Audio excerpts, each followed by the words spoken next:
So for the past 20 years, I've been helping Malaysians and other Southeast Asians to speak better English. And through training thousands of Southeast Asians, I've discovered a very surprising truth. I've discovered that how well somebody communicates in English actually has very little to do with their English level. It has a lot to do with their attitude towards English. There are people out there who have a very, very low level of English and they can communicate very, very well. One of them that I remember was a student, a participant of mine named Faisal. He was a factory supervisor. English level very, very low. But this guy could just sit and listen to anybody very calmly, clearly, and then he could respond, absolutely express his thoughts beautifully at a very low level of English. So today I want to share with you what is so different about people like Faisal. How do they do it? And second of all, why is this so important, not only to you, but to your children, to your community, and to the future of Malaysia? And third of all, what's one thing you can do, starting today, if you want to speak with that calm, clear confidence that people like Faisal has? So first of all, what is so different? How do people like Faisal do it? So to answer that question, I'm going to take you back about 10 years, okay? So I was training staff at that time, and my daughter at that time was taking piano lessons. And I started to notice two really strong similarities between my daughter's attitude or thinking towards playing the piano and a lot of Malaysians' thinking or attitude towards English. Now, first of all, I should tell you, my daughter absolutely hated piano, hated the lessons, hated practicing. This is my daughter practicing piano, okay? This is as good as it got. This is the real thing. And she dreaded going to piano lessons because to my daughter, going to piano lessons, she was filled with this sort of dread because it was all about not screwing up, right? Because like for a lot of piano students, to both my daughter and her teacher, her success in piano was measured by how few mistakes she made. Now, at the same time, I noticed that a lot of Malaysians went into English conversations with the same sort of feeling of dread, this sort of feeling that they were going to be judged by how many mistakes they were going to make and whether or not they were going to screw up. Now, the second similarity that I noticed was to do with self-image. You see, my daughter, she knew what good piano sounded like, right? Because we've all heard good piano. And she knew what her level was, and she knew how long she'd have to play for to play like that. And a lot of Malaysians, I noticed, had this idea of what good, proper English is supposed to sound like, and I see a lot of you nodding, and what their English sounded like, and how far they'd have to go to get there. And they also felt like they were, like my daughter, just bad piano player, bad English speaker, right? My English not so good lah, cannot, sorry ah, shaya, cannot ah. So I could see these similarities, but I still couldn't figure out, okay, what is it about these people like Faisal that are so different that can just do it smoothly, calmly, with confidence? And one day I discovered that answer, and I discovered it quite by chance. It was a day when my computer broke down and I had to go to a cyber cafe.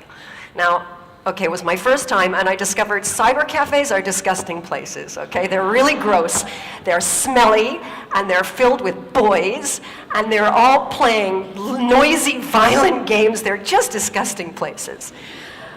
But I had to go there. So I sit down and I start noticing this guy beside me, and I become very, very interested in this guy next to me. Now, this guy is playing this game that is basically, it's like shooting people until they die, and that's it, right? That's the game, right? And I'm noticing that this guy is not very good. He's like, in fact, terrible, right? Because I'm looking and I'm seeing like a lot of shooting and not much dying, right? But what really interested me was behind this lousy player were 3 of his friends sort of standing there watching him play. And what I really noticed was, even though this guy was terrible, even though his friends were watching him, there was no embarrassment. There was no feeling of being judged. There was no shyness. In fact, quite the opposite. This guy's like totally focused on the bad guy, smile on his face. All he can think about is killing these guys, right? And I'm watching him and I suddenly realized, this is it. This is the same attitude that people like Faisal have when they speak English. Just like this guy, when Faisal goes into an English conversation, he doesn't feel judged. He's entirely focused on the person that he's speaking to and the result he wants to get. He's got no self-awareness, no thoughts about his own mistakes. Now, I want to share with you a real, true example to paint a picture of somebody who speaks English like they're playing piano and someone who speaks English like they're playing a computer game. And this is a true story. Happened to me. A while ago, I was in a pharmacy. I had to buy Omega. My doctor said I should get Omega. And I go to the shelf, there's tons of Omega. There's Omega that's high in DHA, Omega that's high in EPA, and I don't know which one to buy. Now, the sales rep happened to be there, and I saw she was like this well-dressed professional woman. I walk over to her, and I see this look as she sees me, this sort of, it's a look I recognize very well. Her eyes go all wide. It's sort of that panic, oh my God, I gotta speak to a native speaker, and she's gonna judge me and notice my mistakes.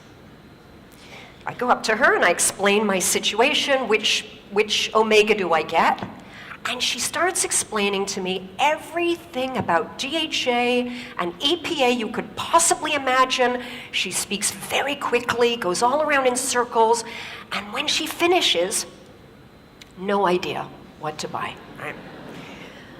So I turn to the girl behind the counter. Now, the girl behind the counter, I heard her before, her English level is very low. But when I walk over to her, this girl, there's no fear.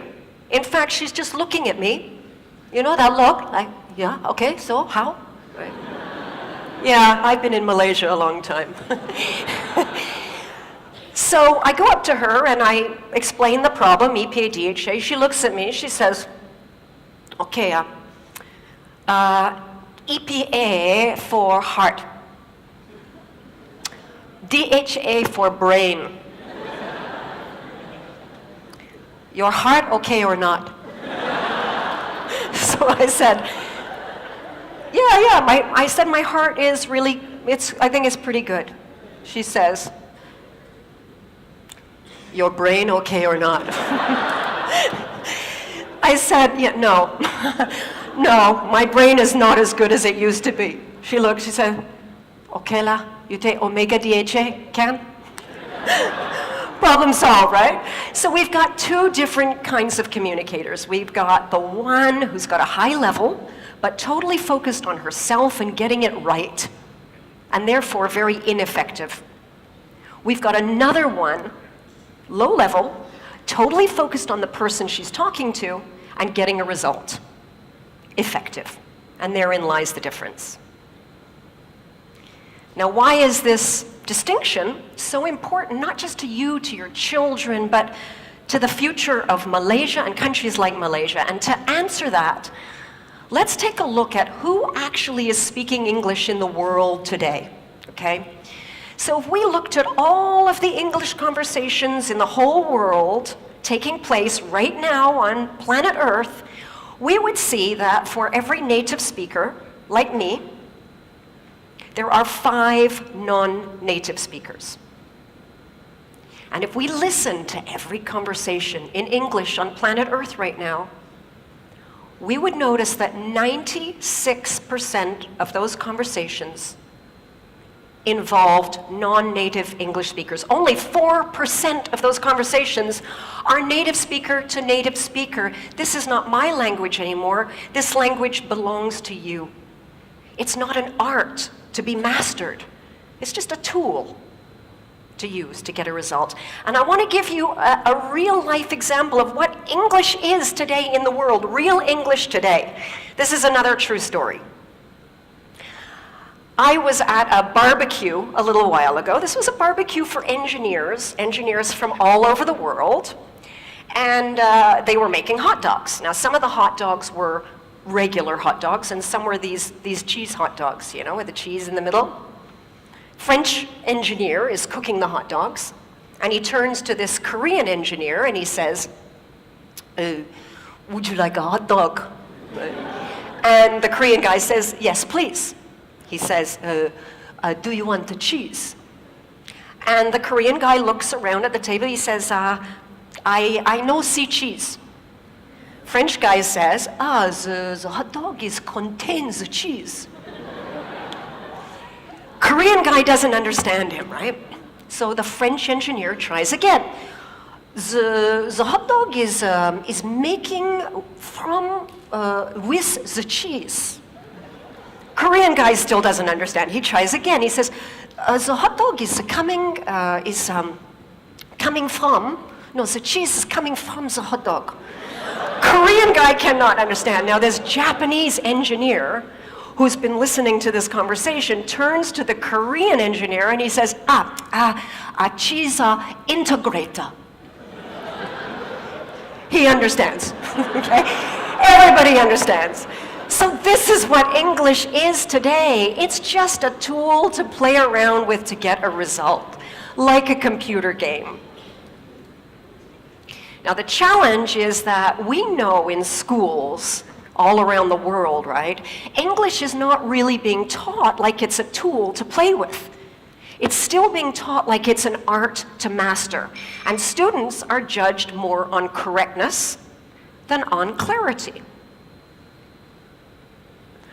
Some of you might remember the old comprehension exam in school. Does anybody remember in school when you would get a question about a text that you read? You'd have to read through some text, right? And then answer a question to show that you understood the text. And this may have happened to you, that you showed that you understood the text, but you got a big X because you made a little grammar mistake. Like this student. Now this student clearly understood paragraph 4, but no, not correct, because he left the letter N off the word environment. But in the real world, what would matter? In the real world, what would matter is, did you understand the email or did you understand your customer so that you can go ahead and take action? Now the problem that I see here over and over is that people take the attitude they developed about English in school and they bring it into their adult life and into their work. And if you're in a stressful situation and you're having a conversation and you're trying to give a result to someone and say it correctly, your brain multitasks. It cannot do two things at once. And what I see is the brain just shutting down. And you may recognize these 3 symptoms of the brain shutting down. The first one is that your listening goes. Someone's talking to you and you're so busy thinking about how you're going to respond and express yourself correctly, you don't actually hear what the other person said. And I can see a lot of nodding in the audience. The second thing to go is your speaking. Your mind sort of shuts down and that vocabulary you do know just disappears and the words don't come out. The third thing to go is your confidence. And the worst thing about this is you may only be confident because you cannot express yourself clearly, but to the person talking to you, they may misunderstand this as a lack of confidence in your ability to do the job, to perform. So if you want to speak English like Faisal with that great confidence, here's the one thing that you can do. When you speak, don't focus on yourself. Focus on the other person and the result you want to achieve. Imagine a next generation of Malaysians, all with that wonderful confidence in communication that Faisal has at any level of English. Because let's remember that English today, it's not an art to be mastered. It's just a tool to use to get a result. And that tool belongs to you. Thank you.